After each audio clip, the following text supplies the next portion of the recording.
मैं ये नहीं कहता कि तुम पूरे कानेपुर को धर्मात्मा बना दो, पर इतना तो कर ही सकते हो कि अपने घर वालों को धर्मात्मा बना दो। इतना तो करना ही चाहिए। अब आजकल एक और बात बहुत अच्छी से सुनने को मिलती है, हमारे बच्चे अब सुनते, आजकल के बच्चे सुनते कहां हैं? तो फिर उनको अपनी प्रॉपर्टी से बेदखल कर दो।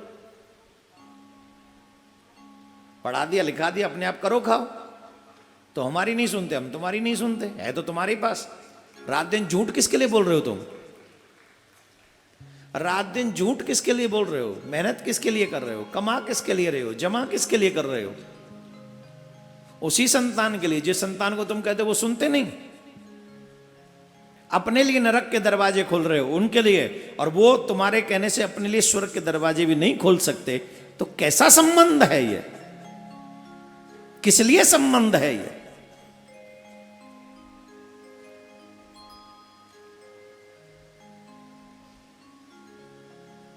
कम से कम हमें हमारे बच्चे और अपना घर परिवार धर्मात्मा बना लेना चाहिए। इतना तो हमको करना ही चाहिए। हमारे घर में अगर संस्कार विहीन बच्चे होंगे तो हमारे घर का, हमारे वंश का नाश होने से कोई नहीं बचा सकता। और आप अपने वंश के लिए कोई कठोर कार्रवाई नहीं कर सकते। आप अपने वंश की रक्षा के लिए, आने वाली पीढ़ियों की सुकृत के लिए, उनके कल्याण के लिए उनको सही। एक कहानी सुनाता हूं, सुनाऊं क्या? सुनाऊं? ध्यान से सुनना। एक जवान बेटी थी, उसको किसी से प्रेम हो गया। बड़े ध्यान से सुनना। एक जवान बेटी थी, उसको किसी से प्रेम हो गया। माँ बाप उसके अगेंस्ट, भाई उसके अगेंस्ट।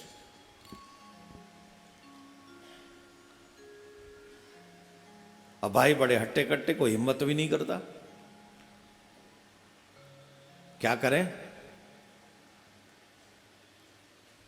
इसने अपने प्रेमी से मिलकर प्लान किया, जब भाई वगैरह सब सो जाएंगे, अंधेरा सा जब हो जाएगा, तो मैं अपने घर से भाग आऊंगी और तेरे साथ चल पड़ूंगी। बोले ऐसे समय में भागना है जहां तेरे भाइयों को पता ना चले। अगर तेरे भाइयों को पता चल गया तो एक बात तो कंफर्म है, मुझे छोड़ेंगे नहीं, मार ही डालेंगे। बोले कोई बात नहीं, ऐसे ही समय में आएंगे। ठीक है, डिसाइड हो गया। थोड़ा सा अंधेरा हुआ, रात्रि तो नहीं, संध्या समय हुआ। और जब संध्या समय हुआ तो भाई किसी अन्य कार्य में कार्य से बाहर गए हुए थे। तो वो कन्या जो थी, लड़की जो थी, वो अपने घर के दूसरे पीछे वाले गेट से कूदकर और पीछे से निकलती हुई जा रही थी। घर में भाई थे ही नहीं, माँ बाप थे, वो दूसरे जगह बैठे हुए थे, पता किसी को चला नहीं। वो जाके पीछे छुप गई और पीछे से उतर के भाग गई। अच्छा, उसे पीछे वाले गेट से कूदते हुए किसी पड़ोसी ने देख लिया, और पड़ोसी ने जाके उसके भाइयों को कह दिया कि देख भाई, अभी अभी देख के आ रहा हूं, सिचुएशन ठीक नहीं है। देखने से लगता है कि तेरी बहन किसी के साथ जा रही है, बचा सकता है तो बचा ले। किधर गई है? बोले इधर गई। तो उन्होंने लंबे लंबे हाथ में लठ लिए और भाग पड़े। पुराने जमाने की बात, भागे।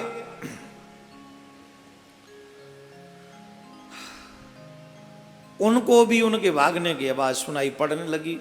लड़की को, लड़की के उस प्रेमी को, उन्होंने कहा ये तो मार डालेंगे हमें, लगता है तेरे ही भाई आ रहे हैं। फिर क्या करें? बोले एक काम करो, इनसे तेज तो हमसे भागा नहीं जाएगा, तो एक काम करो, इस पेड़ पे चढ़ जाते हैं, इन्हें दिखाई नहीं पड़ेंगे। बोले ठीक। दोनों जने पेड़ पे चढ़ गए। वो पेड़ थोड़ा घना था, उस पेड़ पे चढ़ गए। भाई लोग इधर उधर झांकने लगे। वो शुक्र है कि उन्होंने ऊपर की तरफ नहीं देखा, तो वो आगे की तरफ भागते हुए चले गए। तो इस तरीके से वो दोनों प्रेमी प्रेम का बच गए। अब वहां से नीचे उतरे, तो जब वहां से उतरे तो देखा उसने कि मेरे भाइयों की एक घोड़ी है, घोड़ी है। बोले ऐसे कब तक भागेंगे? एक काम करो, उस घोड़ी को खोल लो, यहां से इसी पे बैठते भागते हैं। बोले ये भी बात ठीक है। तो घोड़ी उन्होंने वहां से खोल ली, उस पे दोनों जने बैठ गए, घोड़ी को दौड़ाने लगे, घोड़ी को दौड़ाने लगे। दौड़ते दौड़ते गांव के कुछ दूर पर पहुंचे तो एक नदी थी, उस नदी को क्रॉस करना था, उस नदी को क्रॉस करना था। अब घोड़ी पानी को देखकर आगे बढ़े नहीं, आगे नहीं बढ़े। अब वो बहुत कोशिश करे, वो आगे नहीं बढ़े। लड़का उतरा घोड़ी पे से, लगाम पकड़ी, लगाम पकड़ी, लगाम पकड़ के उसे खींचने लगा, लेकिन घोड़ी पीछे तो हटे पर आगे नहीं बढ़े। अरे बोले ये घोड़ी आगे चल नहीं रही, हम भागेंगे नहीं तो तेरे भाई भी अगर इधर आ गए तो हमें मार डालेंगे। अरे बोले मुझे याद आया, ये घोड़ी पानी को देखते ही रुक जाती है और ये पानी क्रॉस पानी में उतरेगी ही नहीं। क्यों नहीं उतरेगी? बोले मैं जानती हूं इसकी जो मां थी वो भी कभी पानी में नहीं उतरी, वो बहुत डरती थी पानी से, वो कभी नहीं उतरी और उसी के पद चिन्हों पर ये चलती जा रही है, ये भी पानी में नहीं उतरती है। उस लड़की का ये कहना था, इतने में ही उस लड़के को चक्कर आ गए, वो दंग रह गया, होश व आवास खो बैठा। लड़की ने पूछा क्या हुआ? बोले तुम अपने घर चली जाओ। अरे बोले हुआ क्या है? बोले कुछ नहीं। उस घोड़ी की मां की हरकतें इस घोड़ी में हैं। ये सुनते ही वो लड़का परेशान हो गया और कहा कि तुम वापस चली जाओ। बोले मैं तेरे लिए अपना बाप छोड़ के आई, माँ छोड़ के आई, भाई छोड़ के आई और तू मुझसे कहता है वापस चली जाओ। बोले बिल्कुल चली जाओ।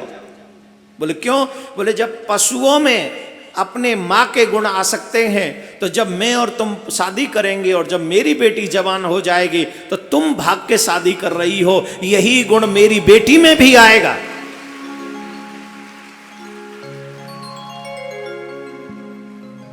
यही गुण मेरी बेटी में भी आ जाएगा और वो भी भागकर शादी करेगी और मैं बर्दाश्त नहीं कर सकूंगा।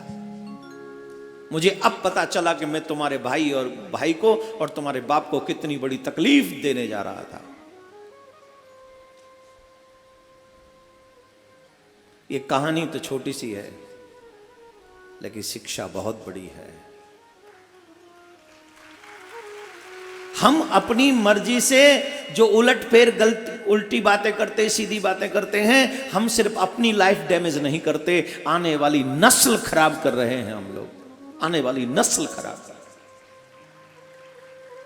हमारे ही गुण ना आएंगे हमारी औलाद में।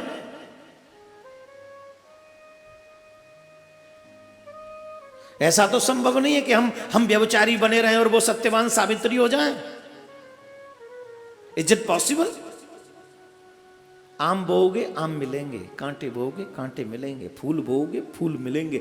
यही चीज हम सब पे लागू है। मापत पूत सुतापत घोड़ा, और नहीं तो थोड़ा थोड़ा। माँ बाप के लक्षण बच्चों में आते ही हैं, चाहे थोड़े आए चाहे ज्यादा।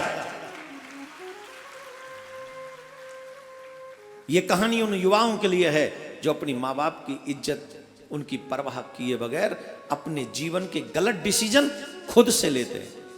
ये उनके लिए है। आप सिर्फ ये डिसीजन गलत अपने लिए नहीं ले रहे, आने वाली पीढ़ी को गलत रास्ता आप दिखा रहे हैं।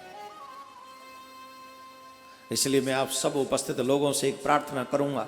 मुझे नहीं पता कि तुम्हारे बच्चे कितने अपनी मनमानी चलाते हैं, लेकिन इतना तो तुम्हारा जिम्मा बनता है कि अपने बच्चों को धर्मात्मा बनाओ। क्योंकि अगर तुम्हारे बच्चे धर्मात्मा नहीं बने तो पूरी आने वाली पीढ़ियां गलत रास्ते पर चली जाएंगी। उनके माथे से तिलक गायब हो जाएगा, गले से कंठी, हाथ से कलावा, भगवान के मंदिर से पूजा गायब हो जाएगी महाराज। और बच्चों से भी निवेदन है, 1 लाख 2 लाख 10 लाख की नौकरी तो कहीं भी मिल जाएगी, लेकिन माँ बाप का आशीर्वाद अरबों खरबों में भी नहीं मिलेगा। याद रखना, कभी भी नहीं मिलेगा। इसलिए बी केयरफुल।